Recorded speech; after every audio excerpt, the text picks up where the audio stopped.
الحمد لله رب العالمين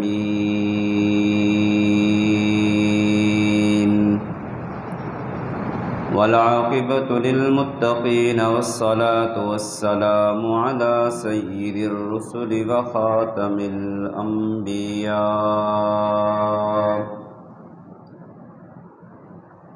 وعلى آله وأصحابه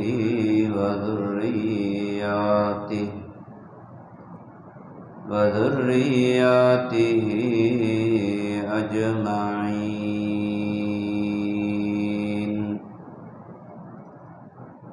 ومن تبعهم بإحسان إلى يوم الدين. أما بعد فأعوذ بالله من الشيطان الرجيم. بسم الله الرحمن الرحيم.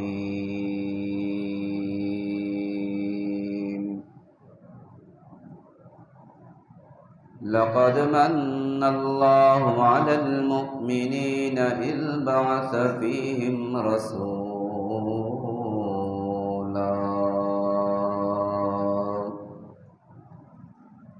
يتلو عليهم آياته ويزكيهم ويعلمهم الكتاب والحكمة وإن كانوا من قبل لفي ضلال مبين.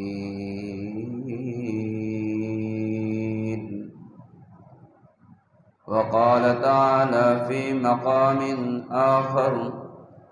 وَإِنَّكَ لَعَلَى خُلُقٍ عَظِيمٍ.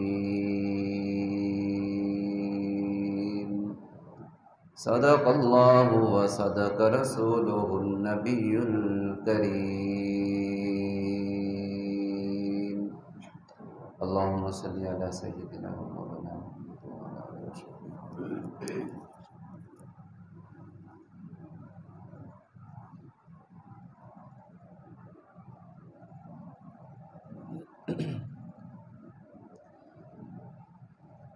اللہ تبارک و تعالی نے قرآن کریم کی پہلی آیت مبارکہ کے اندر ایمان والوں کو مخاطب کیا، خطاب کیا، اور اللہ تعالی نے فرمایا کہ دیکھو، لقد من اللہ علی المؤمنین، ایمان والوں پر بڑا احسان کیا۔ کس چیز کا احسان کیا؟ اذ بعث فیہم رسولا، تمہارے اندر میں نے اپنا آخری رسول بھیجا، اور وہ رسول بھی ایسا جن کی امت کے اندر پیدا ہونے کے لیے، جن کا امتی بننے کے لیے، ویسے تو لوگ خواہش کا اظہار کرتے ہی ہیں، ان کے لیے ان خوش نصیبوں نے اور ان اعلیٰ افراد نے اور وہ معزز شخصیات جن کو اللہ تبارک و تعالی نے نبوت سے سرفراز فرمایا، میری مراد انبیاء کرام ہے، ان انبیاء کرام نے جن کی امت میں جن کا امتی بننے کے لیے اللہ سے درخواست کی، اللہ سے دعائیں کی، تو اللہ فرماتے ہیں میں نے تمہارے اندر اپنا وہ رسول بھیجا ہے۔ تو فرمایا کہ وہ رسول بھیج کر من اللہ علی المؤمنین، ایمان والو بڑا میں نے احسان کیا ہے تمہارے اندر۔ کیوں؟ اس لیے کہ وہ رسول جو میں نے بھیجا ہے ایسی قوم کی طرف بھیجا ہے، وہ قوم ایسے معاشرے کے اندر گر چکی تھی، اس معاشرے کی حالت، اس معاشرے کی کیفیت یہ تھی وَإِن كَانُوا مِن قَبْلُ لَفِي ضَلَالٍ مُبِينٍ۔ اللہ فرماتے ہیں میرے نبی کے آنے سے پہلے یہ ایسے لوگ تھے، اتنا گمراہی کے اندر تھے، اتنا جہالت کے اندر تھے، یعنی اگر یوں کہا جائے تو بے جا نہ ہوگا۔ جہالت کو دیکھا جائے تو وہ اس میں سب سے آگے، ظلمت کو دیکھا جائے اس میں سب سے آگے، اور اسی طرح ظلم کو دیکھا جائے ان میں سب سے آگے تھے۔ کوئی بھی چیز ایسی نہیں تھی جو برائی کی ہو اور ان کے اندر نہ پائی جاتی ہو۔ اللہ فرماتے ہیں ایسے لوگوں کے اندر میں نے اپنے رسول کو بھیجا، اپنے آخری نبی کو بھیجا، اور انہوں نے آ کر کے ان لوگوں کے دلوں کے اوپر آ کر کے محنت کی، ان کے دلوں کو صاف کیا۔ وہی لوگ جو ایک دوسرے کے جان لیوا تھے، آج حضور کی برکت سے ایک دوسرے کے لیے جانوں کے نذرانہ پیش کرنا سعادت سمجھتے ہیں۔ وَإِن كَانُوا مِن قَبْلُ لَفِي ضَلَالٍ مُبِينٍ،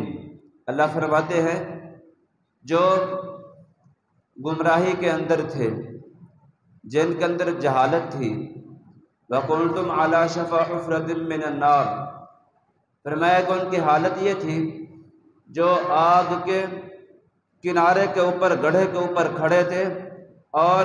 اس آگ کے اندر گرنے والے تھے۔ وَكُنْتُمْ عَلَى شَفَا حُفْرَةٍ مِّنَ النَّارِ فَأَنْقَذَكُم مِّنْهَا، چند وقت، تھوڑا ہی وقت رہ گیا تھا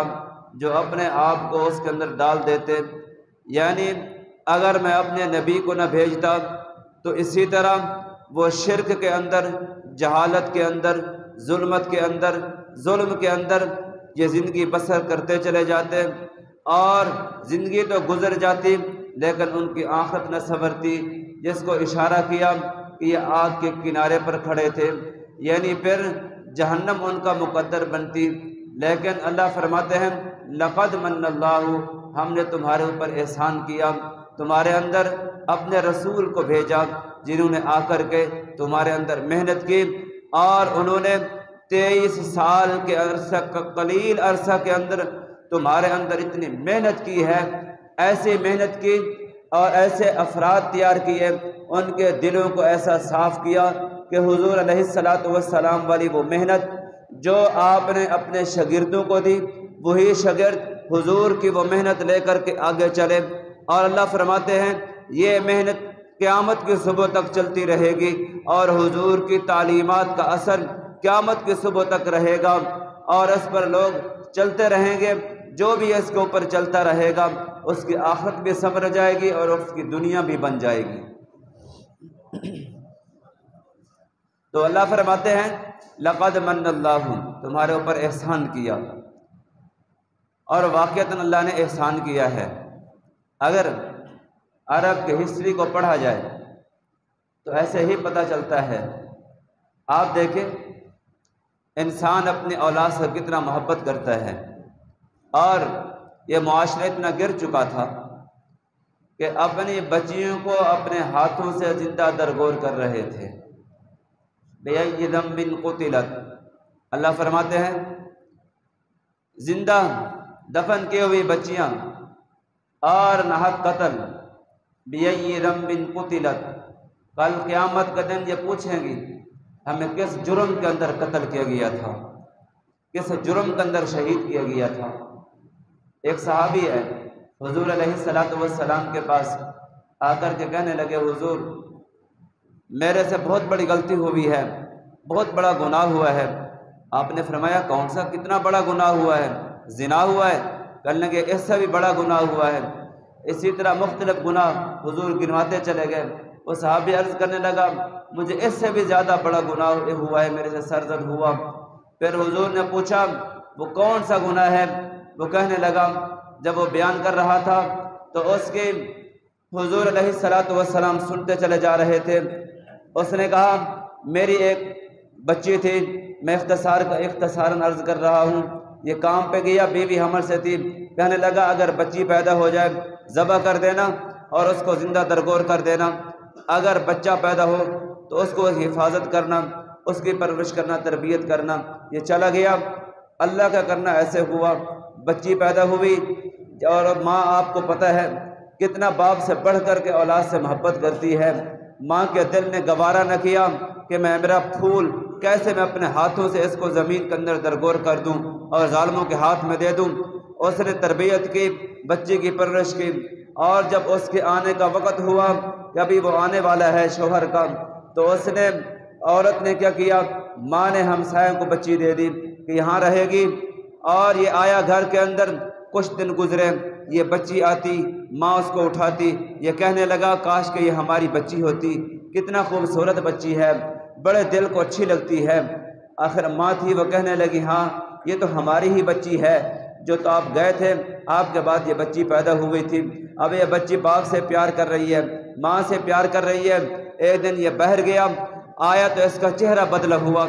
رنگ اس کا اڑا ہوا، جیسے آیا کہنے لگا آج مجھے ابو جہل نے تانا دے دیا کہ تمہارے گھر کے اندر بیٹی ہے، تم تو لوگ تو تمہارا کوئی داماد بن جائے گا، تم اس کے نیچے لگ کر کے رہو گے۔ تو کہنے لگا میں اپنی بچی کو لے کر کے جاتا ہوں، اور اس کو پتہ تھا ماں نہیں مانے گی، کہنے لگا اس کو کپڑے اچھے پہناؤ، میں اس کو لے کر کے اس کے ماموں کے گھر جاتا ہوں۔ ماں نے تیار کر دیا، یہ لے کر کے چلا، چلتے چلتے یہ جنگل کے اندر گیا، یہ چل رہا ہے اور یہ خود بیان کر رہا ہے کہ میری بیٹی میرے سے پوچھتی ہے میرے بابا میرے ماما کا مکان یہاں تو نہیں ہے، ان کا گھر تو یہاں تو نہیں ہے، آپ جنگل میں جا رہے ہیں؟ کہنے لگے نہیں بس قریب ہی ہے، یہ دوسرا راستہ ہے۔ جب جنگل کے اندر پہنچ گیا تو جا کر کے کہتے ہیں میں نے گڑھا کھودنا شروع کیا، گڑھا کھود رہا ہوں، میرے جسم سے پسینہ نکل رہا ہے، میری وہ چھوٹی بیٹی کہنے لگا کہ وہ میرے جسم سے پسینے کو صاف کر رہی ہے، اور حضور نے فرمایا آپ کو پھر بھی ترس نہ آیا؟ کہنے لگا حضور میرا دل اتنا سخت ہو چکا تھا، مجھے پھر بھی ترس نہ آیا، مجھے پھر بھی رحم نہ آیا، حتیٰ کہ میں تھک گیا، بچی نے میرا ساتھ دیا اور میرے اوپر خمار چڑھا ہوا تھا، میں نے بچی کو کنویں کا اسی گڑھے کے اندر ڈال دیا، اوپر مٹی ڈالنا شروع کی، مجھے بیٹی کہتی رہی میرے بابا آپ مجھے گھر نہ لے کر کے جاؤ، مجھے یہی جنگل میں چھوڑ کر کے چلے جاؤ، جو میرے رب نے میری عمر لکھی ہے میں زندگی یہاں پہ گزار لوں گی، اپنے ہاتھوں سے کیسے مجھے زندہ درگور کر رہے ہو؟ حضور نے پوچھا کیا آپ کے چہرے کے اوپر اور آپ کے دل کے اوپر پھر بھی اثر نہ ہوا؟ وہ کہنے لگا میرا دل اتنا سخت ہو چکا تھا پھر بھی میرے دل کے اوپر اثر نہ ہوا۔ تو حضور علیہ الصلوۃ والسلام جب سن رہے تھے آپ کی آنکھوں مبارک سے آنسو بہ رہے تھے، اور حضور علیہ الصلوۃ والسلام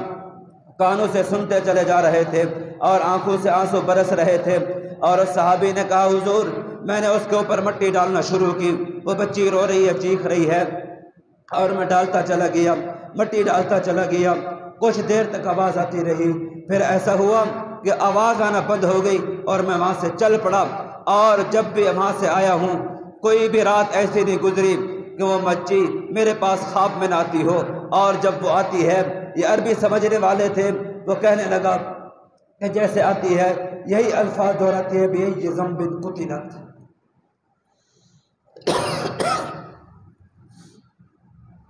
کہنے لگی کہ میرے بابا مجھے یہ تو بتاؤ میرا جرم کیا تھا، مجھے کس جرم کے اندر تم نے قتل کیا ہے، کس جرم کے اندر تم نے مار دیا ہے؟ حضور علیہ الصلوۃ والسلام نے فرمایا، صحابی کو فرمایا کہ دیکھو میں اللہ کی رحمت وسیع لے کر کے آیا ہوں، آپ نے بڑا جرم کیا ہے، بڑا گناہ کیا ہے، لیکن فرمایا کہ یاد رکھو میں اللہ کی طرف سے اتنی بڑی رحمت لے کر کے آیا ہوں، اللہ تبارک و تعالیٰ نے مجھے وَمَا أَرْسَلْنَاكَ إِلَّا رَحْمَةً لِلْعَالَمِينَ فرما کر کے تمام جہانوں کے لیے اللہ نے مجھے رحمت بنا کر کے بھیجا ہے۔ فرمایا کہ میری رحمت اتنا وسیع ہے، اگر آپ کلمہ پڑھ لو اور میری جماعت کے اندر شاگردی کے اندر آ جاؤ، کلمہ پڑھ لو مسلمان ہو جاؤ گے، فرمایا کہ کلمے کے صدقے اللہ تبارک و تعالیٰ تمہارا یہ گناہ معاف کر دے گا۔ اور حضور علیہ الصلوۃ والسلام نے اخلاق سکھائے، بگڑی ہوئی قوم کو اخلاق سکھائے۔ امی عائشہ فرماتی ہیں فتحت المدینۃ بالاخلاق، میرے نبی نے مدینہ کو اخلاق سے فتح کیا،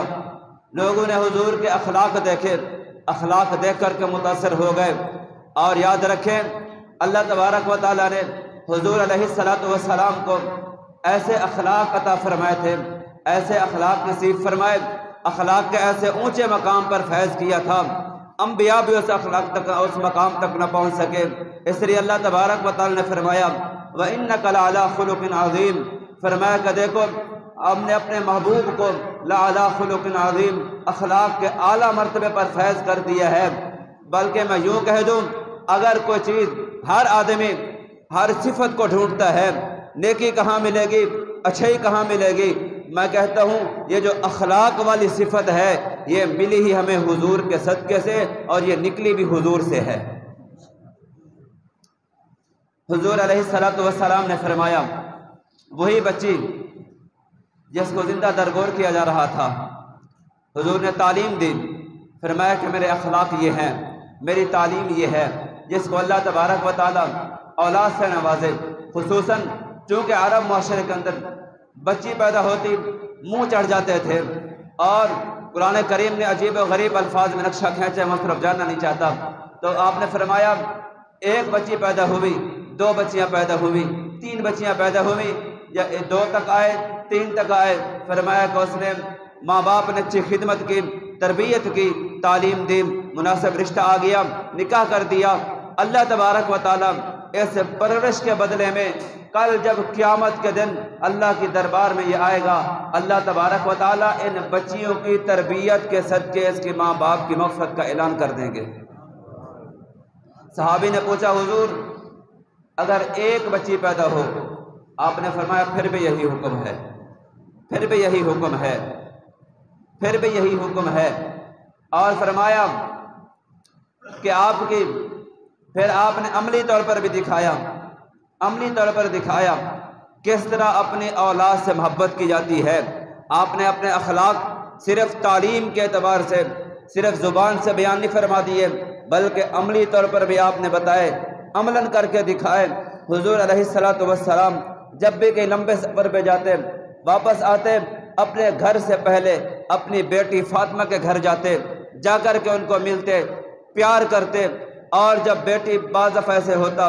اماں فاطمہ حضور کو ملنے کے لیے آتی، حضور اپنی لخت جگر کے لیے کھڑے ہو جایا کرتے تھے، استقبال کرتے تھے۔ وہ پیغمبر جن کا استقبال اللہ کے فرشتے کیا کرتے تھے، وہ پیغمبر جن کا استقبال اللہ کے نبیوں نے کیا تھا، وہ پیغمبر جن کا استقبال ساری دنیا کر رہی تھی، مسلمان کر رہے تھے، اور جن کے اوپر اللہ کی کتاب نازل ہو رہی تھی، آج وہی پیغمبر اسی بیٹی کی جو مظلوم تھی، آج اللہ کے نبی عملی طور پر دکھا رہے ہیں۔ جب حضرت فاطمہ حضور کے پاس آتی ہے، حضور اگر بیٹھے ہوئے ہیں فوراً کھڑے ہو جاتے تھے، اپنی بیٹی کا استقبال کرتے تھے، اور عرب معاشرے والوں کو عملی طور پر پیغام دے رہے تھے جس بچی کو تم زندہ درگور کر رہے تھے، میں پیغمبر تمہیں اس کا مقام یہ بتا رہا ہوں، جب یہ تمہاری بیٹی تمہارے گھر آئے، باپ کیوں نہ ہو، اس کے استقبال کے لیے کھڑے ہو جایا کرو، اور فرمایا کہ میری یہ سنت پہ عمل کر لیا کرو، انشاءاللہ جہاں تمہارے دل کے اندر بیٹی کی محبت بڑھے گی، وہیں تمہاری بیٹی کے اندر تمہاری قدر بھی بڑھے گی۔ آج ہم نے حضور کے اخلاق کو چھوڑ دیا، اخلاق چھوڑنے کی وجہ سے بہت سارے گھر اجڑ گئے۔ ایک اللہ والے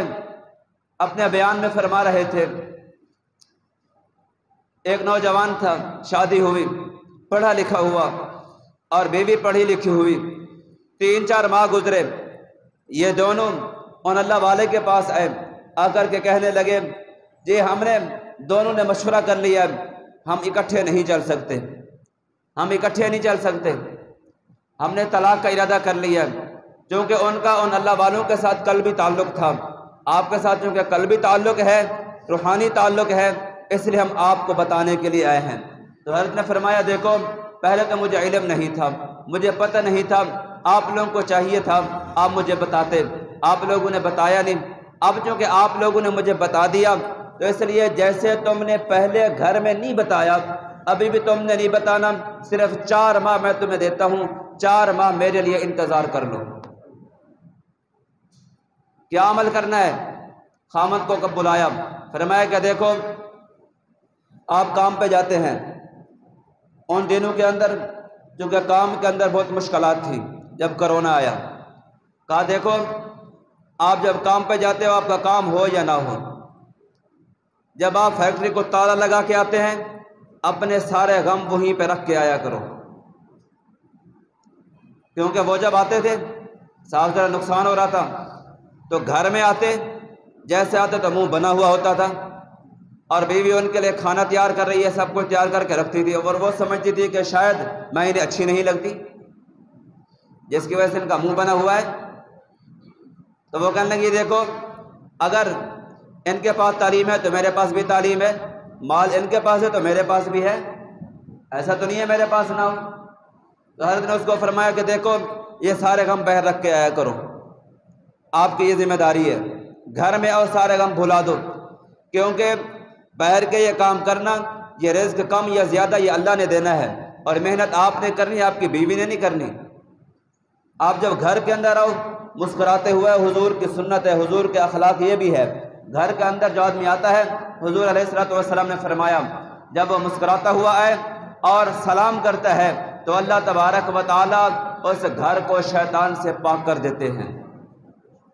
ایک حدیث پاک میں ہے حضور علیہ الصلوۃ والسلام نے فرمایا جب گھر میں داخل ہوتے ہو تو فرمایا کہ بسم اللہ الرحمن الرحیم کہہ کر کے داخل ہو۔ جب آدمی بسم اللہ پڑھتا ہے تو شیطان اپنے چیلوں کو کہتا ہے دیکھو بات یہ ہے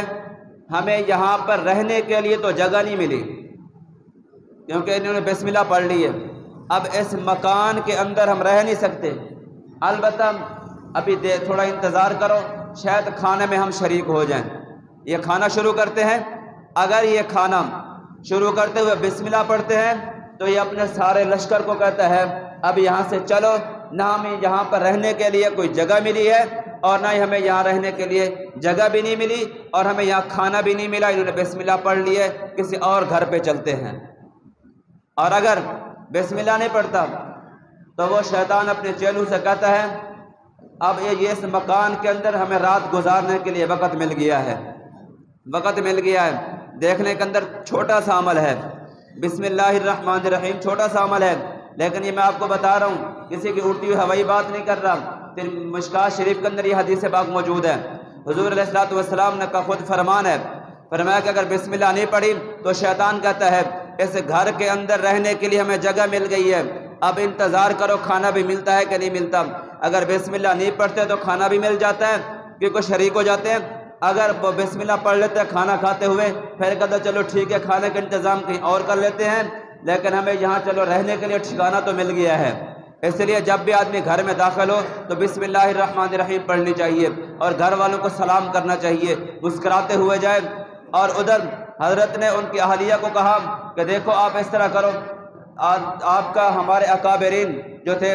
اور ہماری جو نیک عورتیں تھیں ان کا معمول یہ ہے کہ جب بھی ان کے خامد شوہر گھروں میں آتے تھے تو وہ ان کے لیے سب کچھ تیار بھی رکھتی تھی، جیسے ان کے آنے کا وقت ہوتا تھا وہ دروازے میں آ کر ان کا استقبال کرتی تھی، آپ اسی طرح کریں۔ انہوں نے کہا ٹھیک ہے، تو فرماتے ہیں 2 مہینے گزرے، 2 مہینے گزرے، انہوں نے فون کیا کہ جی ہماری زندگی بہت ہی اچھی گزر رہی ہے، ایسی گزرے کہ شاید ایسی محبت کسی میں ہو ہی نہ۔ اب یہ کیا ہے؟ حضور کی تعلیمات پر عمل کیا ہے، حضور کے اخلاق پر عمل کیا ہے۔ اور ایک حدیث پاک میں ہے حضور علیہ الصلوۃ والسلام نے فرمایا جو آدمی صدقے کے متعلق حدیث پاک ہے، وہیں پر حدیث پاک میں یہ بھی ہے، فرمایا کہ جو آدمی اپنی بیوی کے منہ کے اندر لقمہ ڈالتا ہے اللہ تبارک و تعالیٰ صدقے کے برابر ثواب عطا فرماتے ہیں۔ ہم بھی یہ کرتے ہیں؟ ہم تو گھر میں جائیں گے منہ بنا ہوا ہوگا، 12 بجے ہوئے ہوں گے، بہت سارے ایسے ہوتے ہیں باہر آئیں گے تو ماشاءاللہ بڑے اچھے مزاج سے مل رہے ہوں گے، گھر جائیں گے تو جو گالی آئی بکتا چلا جائے گا، کوئی پرواہ نہیں ہے۔ جس رب سے باہر ڈرتے ہو اس رب سے گھر کے اندر بھی ڈرا کرو۔ ہوتا ہے آدمی چلو جی معاشرے میں جا رہا ہوں، بزرگ بھائی دوستوں میں جا رہا ہوں تو اگر اس طرح کی زبان استعمال کروں گا کہ کیسا آدمی ہے، ایسی زبان استعمال کر رہا ہے، بڑے بڑے نیک آدمی ایسے ہم نے دیکھے ہیں، گھروں باہر آئیں گے تو بڑے ماشاءاللہ نیک ہے، لیکن گھر کے اندر جائیں گے جو زبان کے اندر گالی آئے گی بکتے چلے جائیں گے۔ اس لیے جس رب سے گھر سے باہر ڈرتے ہیں اسی رب سے گھر کے اندر بھی ڈرنا چاہیے۔ ایک صاحب ایک اللہ والے کے پاس مختصر عرض کر رہا ہوں، آ کر کے کہنے لگے کہ جی میری بیوی جو بڑی سخت ہے، اتنی سخت ہے میرا کہنا نہیں مانتی، میں بہت کچھ دیتا ہوں پھر بھی نہ شکری کرتی ہے۔ اصل میں وہ NOC لینے کے لیے آیا تھا کہ مجھے اجازت دے دیں ذرا مارنے کی، میں مار پیٹ کروں۔ حضرت نے فرمایا دیکھو بات یہ ہے کہ ایسا تو ہو نہیں سکتا آپ کو یہ اجازت ملے، البتہ آپ اس طرح کرو، آپ کبھی ہدیہ بھی لے کر گئے ہو؟ وہ چپ، چونکہ جو ذہن بنا کے آیا بیٹھا تھا جب اس کے مزاج کے خلاف بات ہوگی پھر صاف ظاہر ہے وہ چہرہ بھی بدلے گا، رنگ بھی بدلے گا۔ تو حضرت نے فرمایا بات یہ ہے، آپ جب گھر جاتے ہو تو اس وقت کبھی کوئی چیز لے کر گئے ان کے لیے؟ اب وہ چپ۔ فرمایا کہ آپ اس طرح کرو، مٹھائی کا ڈبہ لے کر کے جانا جب گھر جاؤ۔ اچھا، بلکہ وہ کہنے لگا ایک تو بد مزاج بھی ہے، دوسرا وہ شریعت پر عمل بھی نہیں کرتی، پردہ بھی نہیں کرتی۔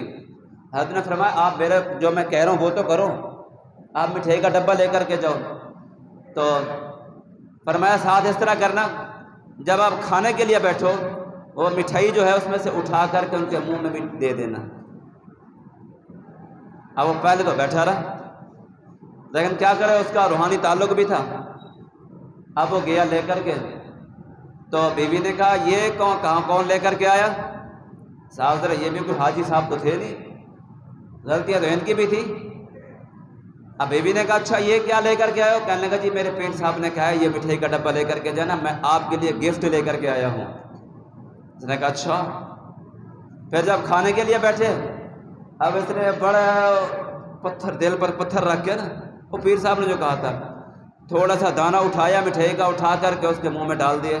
اس نے کہا یہ کیا کر رہے ہو؟ کہنے لگے میرے پیر صاحب نے کہا تھا ان کے منہ کے اندر مٹھائی ڈالنا، اور فرمایا کہ یہ پیارے نبی کا ارشاد بھی ہے جو اپنی بیوی کے منہ کے اندر لقمہ ڈالتا ہے تو فرمایا کہ اللہ تبارک و تعالیٰ صدقے کے برابر عطا فرماتے ہیں۔ یہ بھی صدقہ ہے، یہ بھی صدقہ ہے۔ اور اسی طرح اس نے کہا اچھا، تو کہنے لگے صاحب ذرا پھر اس کا بھی تو حلیہ بدل گیا نا، یہ بھی بڑا سخت تھا، خاوند بھی بڑا سخت تھا، جب یہ عمل کیا تو صاحب یہ بھی نرم ہو گیا۔ تو اس کی بیوی جیسے تنگ تھی اس کی سختی کی وجہ سے، وہ کہنے لگی اچھا اگر پیارے نبی کی سنتوں کے اندر اس ایک ایک عمل کے اندر اتنی تاثیر ہے کہ اجڑتے ہوئے گھر بس جاتے ہیں، تو آج کے بعد میں بھی ان پیر صاحب کی بیعت بھی ہوتی ہوں، اور میں بھی انشاءاللہ 100% شریعت کے مطابق زندگی گزاروں گی اور پورا پردہ کروں گی۔ ایک سنت کے اوپر چلنے پہ، حضور کے ایک اخلاق کو اپنانے پہ گھر اجڑتے ہوئے گھر بس جاتے ہیں۔ اگر ہم حضور کی مکمل تعلیمات پر عمل کریں تو پھر کیوں نہ ہماری زندگیاں بھی بدلیں گی اور انشاءاللہ ہماری آخرت بھی سنور جائے گی۔ اللہ تبارک و تعالی عمل کرنے کی توفیق عطا فرمائے۔